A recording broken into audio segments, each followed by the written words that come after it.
Livro, Evangelho de Lucas, capítulo de número 8, o verso de número 39, a qual nós fizemos a leitura nessa noite, está sendo bem claro acerca de um sinal, acerca de algo que Jesus fez na vida desse moço, e isso vai me chamar muito a atenção. Todos nós sabemos, e sempre quando eu tenho oportunidade, eu sempre digo que toda história ela tem começo, toda história ela tem meio e toda história ela tem fim. Não existe história sem começo, não existe história sem meio e também não vai haver uma história sem fim. A nossa vida ela está baseada nessas três coisas: começo, meio e fim. O fim vem para todos, mas nós não sabemos quando o fim vai chegar. Mas de fato, quando nós paramos para ler o Evangelho de Lucas, capítulo de número 8, do seu versículo 1 ao seu versículo de número 15, Jesus ele vai estar pregando a palavra através de uma parábola, e a parábola que Jesus vai contar é a parábola do semeador. E o texto vai dizer, do verso 5 em diante, que um semeador saiu para semear, e a tua semente caiu sobre a terra, caiu sobre um caminho, aonde pisaram naquela semente, e as aves do céu veio e comeram aquela semente que foi semeada. O segundo caminho que este homem vai passar, o texto vai dizer que vai deixar cair alguma semente sobre as pedras, ela vai crescer, porém ela vai se secar, porque não tem vida. De fato, o terceiro caminho que ele vai passar é por um lugar espinhoso, aonde a semente vai crescer, e o texto vai dizer que ela vai morrer sufocada.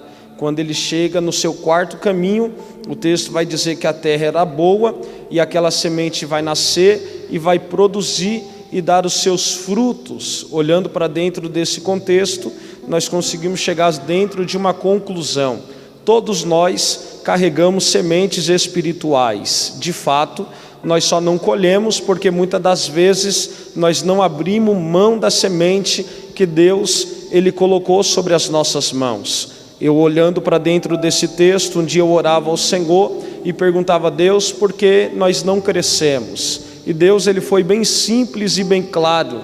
Ele falou: filho, você precisa entender que a semente ela não cresce nas mãos, a semente ela não dá fruto nas mãos. Você precisa abrir mão, você precisa semear a semente em uma terra boa. Eu sei que talvez alguém vai olhar para o tempo, ou para o ano, para o momento que nós estamos vivendo, e vai dizer: mas William, nós estamos na prova, William, nós estamos na crise, William, nós estamos na necessidade. Lendo o livro de Gênesis, capítulo de número 26, eu vi Deus olhando para Isaac, dizendo: habita na terra que eu te mandar. Quando Deus mandou Isaac habitar na terra que ele mandou, o texto vai dizer que ele vai ficar em Gerar. O momento que ele passa em Gerar é o momento que ele vai semear, e naquele mesmo ano ele vai colher sem medidas. De fato, ele só colheu por causa da obediência a Deus. Quando ele obedeceu a Deus, habitou na terra que Deus mandou, o texto está sendo bem claro que naquele mesmo ano ele colheu coisas grandes da parte de Deus. A segunda parábola que Jesus vai dizer no capítulo 8, versículo 16, 17 e o verso 18 é a parábola da candeia. Jesus vai ser bem claro, dizendo que ninguém vai acender a candeia, vai encobrir ela com um pano e vai colocar ela debaixo da sua cama. Jesus está sendo bem claro que quando alguém acende a candeia, coloca sobre o velador, para todos aqueles que entram na casa possam ver a luz sobre a casa. Olhando para dentro desse texto, eu consegui perceber que o inimigo ele tem lutado, o inimigo ele tem tentado fazer de tudo. William, para quê? Para apagar as candeias que Deus quer revelar. Você percebeu que nós estamos vivendo os momentos difíceis da igreja na face da terra, e é o momento que o inimigo está usando para apagar as candeias que os céus quer revelar. Ou William, por quê? Porque quando olhamos para a Bíblia Sagrada, nós vamos perceber que o salmista disse: lâmpada para os meus pés é a tua palavra e luz para o meu caminho. Alguém vai olhar e vai dizer: mas William, eu posso carregar o brilho de Deus na minha vida? Sim. A Bíblia diz lá no livro de Êxodo que Moisés estava descendo do monte. Alguém olhou para Moisés e disse: Moisés, cobre o seu rosto, porque a tua face está brilhando. Se você ler 2 Reis, capítulo de número 4, do verso de número 8 em diante, vai dizer que uma moça olha para o seu marido e diz: ali vai um santo homem de Deus. William, por que ela está dizendo que ali vai um santo homem de Deus? Porque ela viu na vida de Eliseu o brilho da luz. William, que luz é essa? É aquela que Jesus disse que ele é a luz do mundo. É por isso que quando você lê o livro de Atos, capítulo de número 16, quando o carcereiro acorda desesperado, puxa a espada para se matar, Paulo vai dizer: não faça dano algum sobre a sua vida, porque todos estão nos seus devidos lugares. Imediatamente ele vai dizer: me dá uma luz, ou seja, eu quero prova, eu quero uma certeza para ver se verdadeiramente todos estão nos teus devidos lugares. A luz foi dada e eu questionei a Deus, dizendo: Deus, mas que luz é essa que Paulo e Silas vai oferecer para aquele homem? Aí o céu foi bem claro, fazendo eu me lembrar quando Saulo estava trilhando o caminho de Damasco e Jesus se revelou num clarão de luz. Aí os céus disse: William, você entendeu a luz que Paulo deu para aquele carcereiro? A luz da salvação, a luz da transformação. Então percebemos que o inimigo ele está tentando apagar, o inimigo ele está tentando encobrir as candeias, mas eu creio que você saiu da tua casa disposto e disposta a fazer o querer e a vontade de Deus. E se você estiver disposto e se você estiver disponível a fazer o querer e a vontade de Deus, eu tenho uma certeza. Ô William, qual é a certeza que você vai me dar? O desânimo não vai te parar, a fraqueza não vai te parar, a angústia não vai te parar, a necessidade também não vai te parar. Ô William, por quê? Porque Deus não te fez para ficar escondido debaixo de uma cama para ninguém ver a luz. Deus te fez para ser diferente em meio às trevas. Ô William, como é que é? Paulo olhou para a igreja de Éfeso e foi bem claro, dizendo: antes vocês eram trevas, mas hoje vocês são filho da luz, andai como filho da luz. Então ele está dizendo: quem é filho da luz é diferente, quem é filho da luz se destaca em meio às trevas. William, como é que é? Deus vai te colocar em alguns ambientes, em alguns cenários que você vai se destacar, você vai evoluir, você vai avançar, você vai crescer. Percebe que no verso 22 ao 25 Jesus vai ter um diálogo com os discípulos. William, qual é o diálogo? No verso 22 Jesus está olhando para os discípulos e está dizendo: ei, entra dentro do barco e passamos para o outro lado do lago, ou para o outro lado da banda, ou para o outro lado da margem. Percebe que Jesus ele está sendo bem claro quando ele diz passamos. Quando eu vi a expressão passamos, eu já percebi algo. Jesus estava olhando para os discípulos e estava dizendo: passamos, ou seja, vocês não vão atravessar só, eu estou com você. Alguém vai dizer: mas William, o fato de Jesus estar dentro do barco, o fato de Jesus estar com eles, é sinal que os céus vai proteger, é sinal que os céus vai guardar. Alguém vai questionar dizendo: ah, mas ele entrou no barco, ele adormeceu lá na polpa, lugar de direção. Eu olhando para o texto, eu consegui enxergar o que Cristo queria nos revelar. Ou William, o que Jesus queria nos revelar? Eu posso até estar na polpa, no lugar do controle, no lugar de direção, eu posso até estar lá e alguém dizer: está dormindo.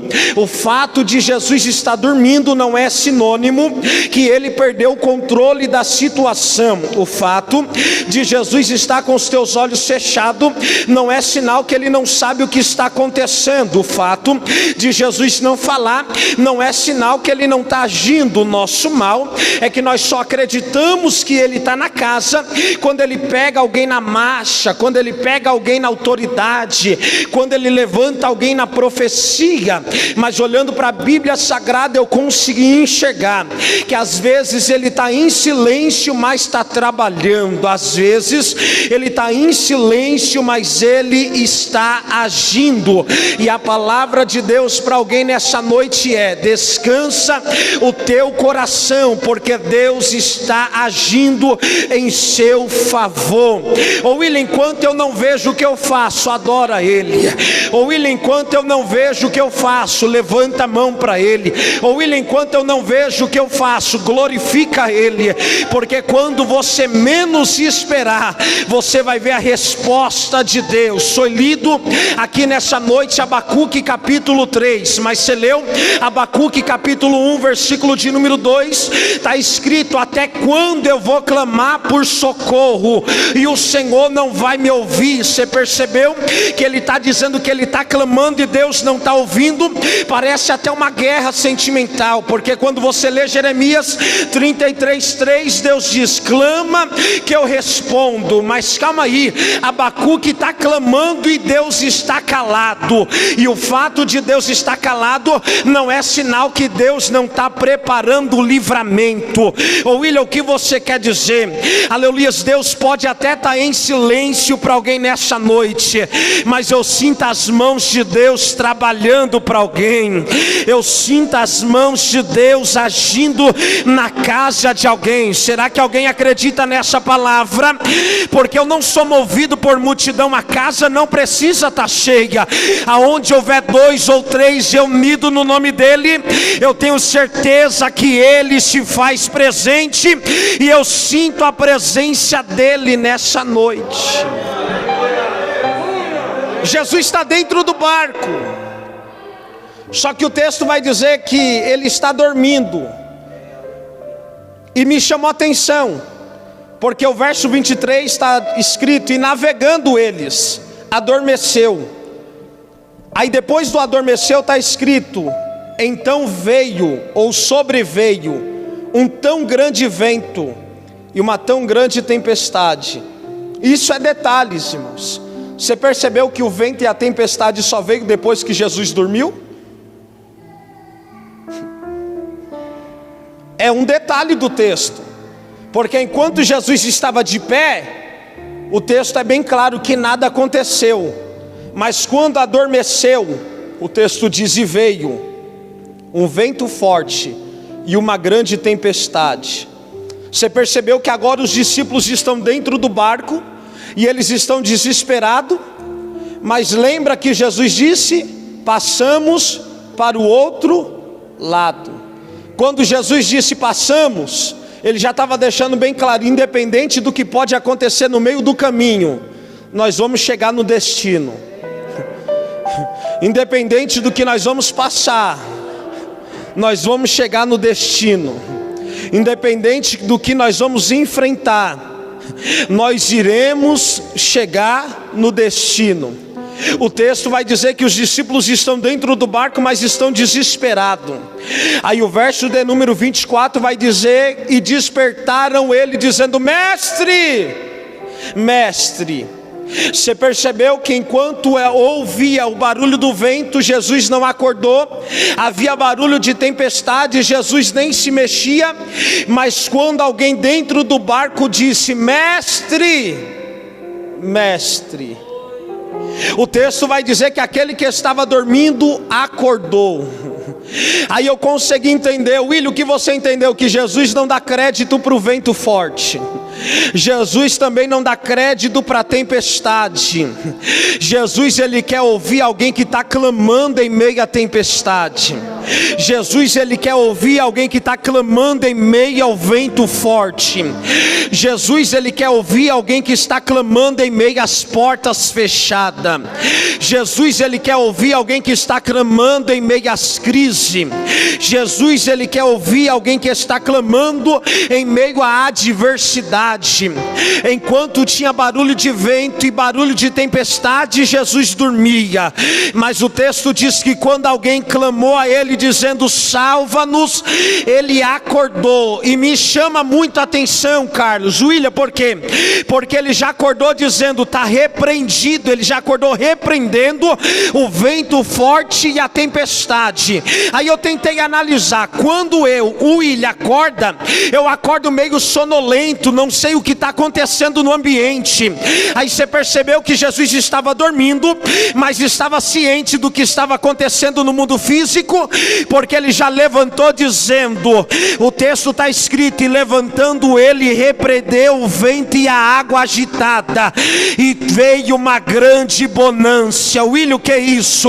Era Jesus dizendo: eu não falei para vocês que nós iria chegar do outro lado, e nós vamos chegar. Se cessaram e veio uma grande bonança. William, qual é a palavra de Deus para minha vida nessa noite? O vento vai se acalmar, a tempestade vai cessar, e a bonança de Deus vai chegar sobre a sua vida. Se você acredita, dê pelo menos glória para Ele, porque os céus está dizendo: o vento se acalma hoje, a tempestade cessa, e vem aí uma grande bonança de Deus para a sua casa.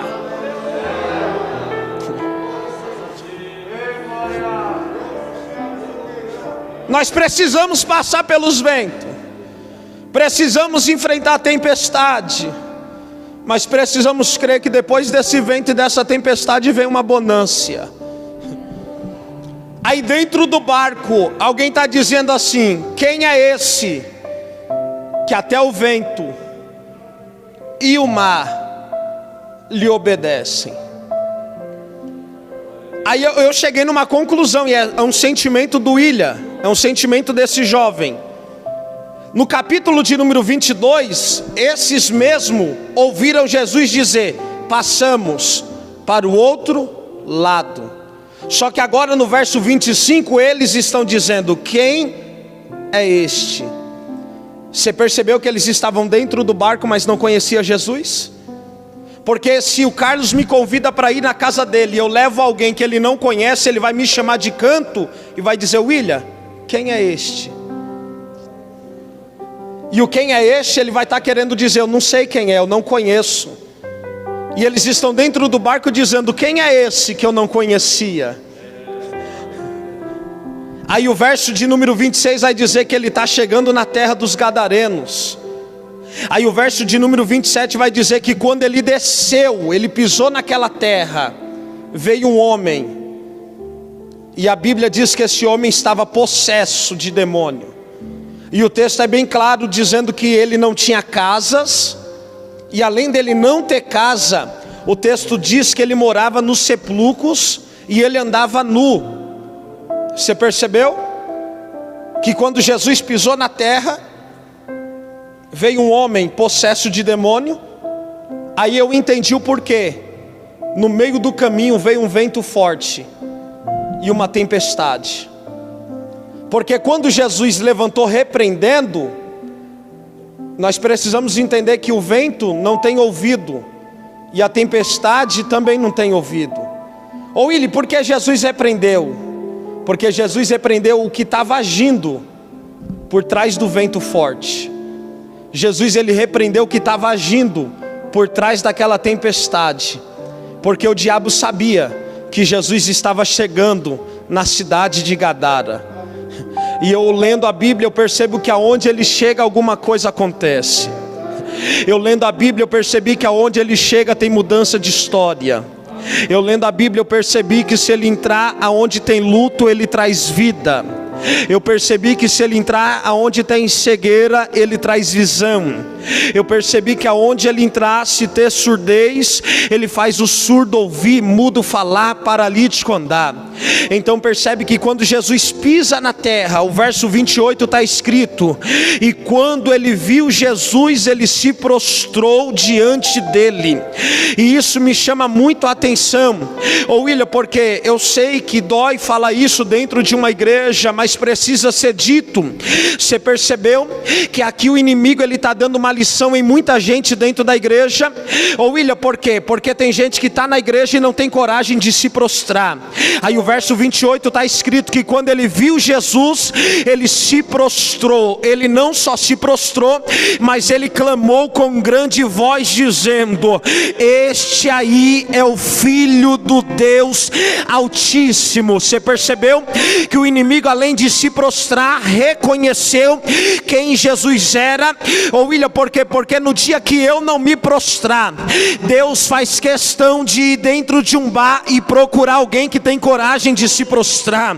No dia que eu não me prostrar, Deus ele faz questão de entrar dentro de um candomblé e fazer alguém se prostrar. No dia que eu deixar de se prostrar, Deus ele faz questão de procurar nos becos e nas vielas alguém que queira se prostrar. E eu vou ser bem claro: no dia que eu parar de adorar, a Bíblia diz que os rios baterão as tuas palmas. No dia que eu parar de adorar, as aves do céu clamarão. E no dia que eu parar de adorar, Lucas diz que as pedras clamarão. Eu não quero perder para as pedras nessa noite, irmão.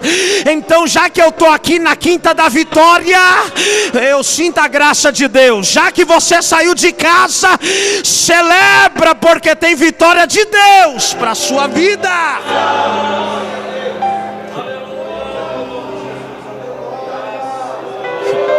Celebra. Tem vitória de Deus para sua casa. Você não caiu aqui em vão nessa noite, você veio com propósito. E agora Jesus está dialogando. Jesus olhou para ele e disse: qual é o seu nome? Ele disse: Legião. Jesus olhou e ele olhou para Jesus. E o texto diz que quando ele disse legião, porque era muitos. E quando eu fui estudar a questão de legião, fala de um exército.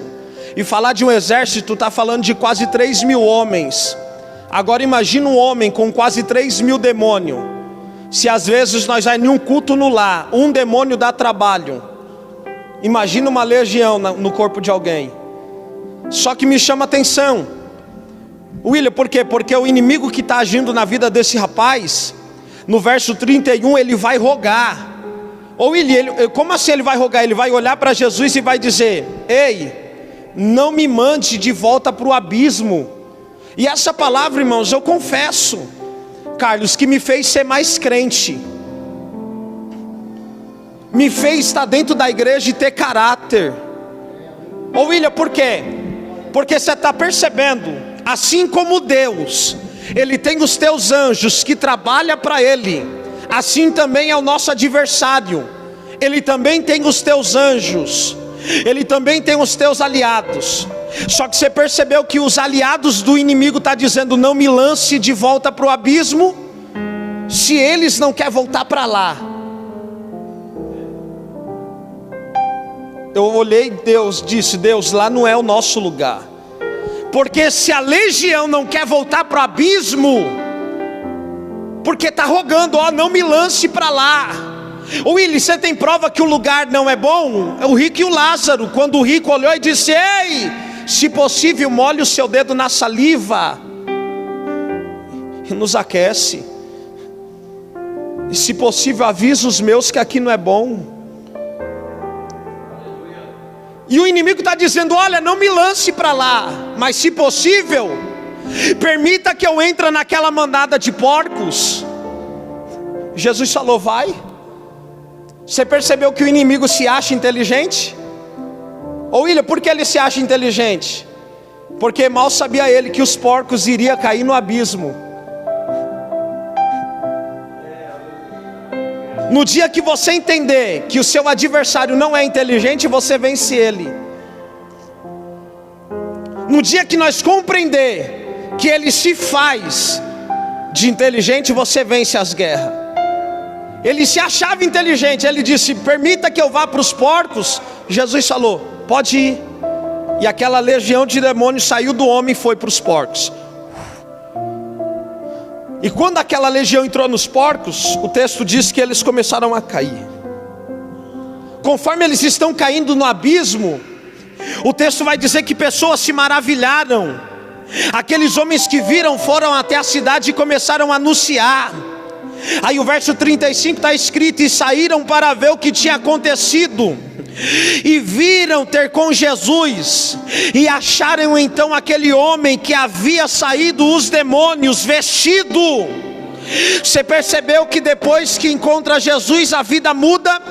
Ô William, por quê? Porque sem Jesus o texto diz que ele estava nu, mas depois que ele recebeu Jesus o texto diz que ele estava vestido, em teus pés assentado.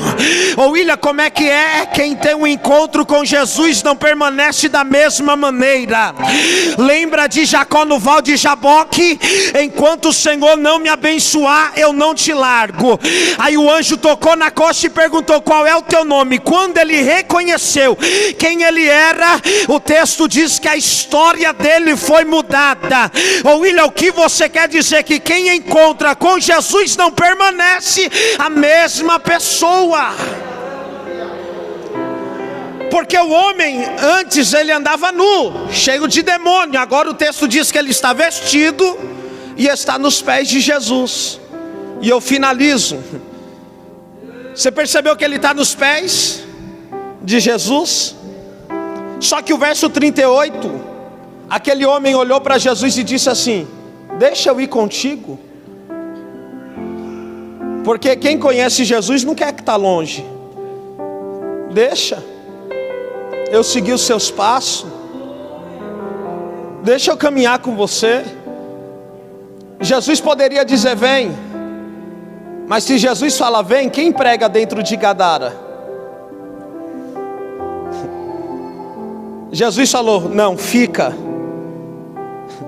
e prega quão grandes coisas fez Deus. Anuncia o evangelho, que quão grandes coisas fez o Senhor na sua vida. Está preparado? William, por quê? Porque o verso 39 que nós lemos está escrito: torna para a tua casa e prega quão grandes coisas fez Deus. Aí o texto diz que ele apregoava por toda a cidade dizendo: Deus me libertou, Deus me transformou, Deus operou, Deus agiu. Ô William, o que você quer dizer? Que os céus nessa noite está pegando nas tuas mãos e está dizendo: torna para a tua casa e diz quão grandes coisas fez Deus. Alguém vai dizer: mas ô William, como foi o culto dessa noite? Eu vou dizer: quão grandes coisas fez o Senhor.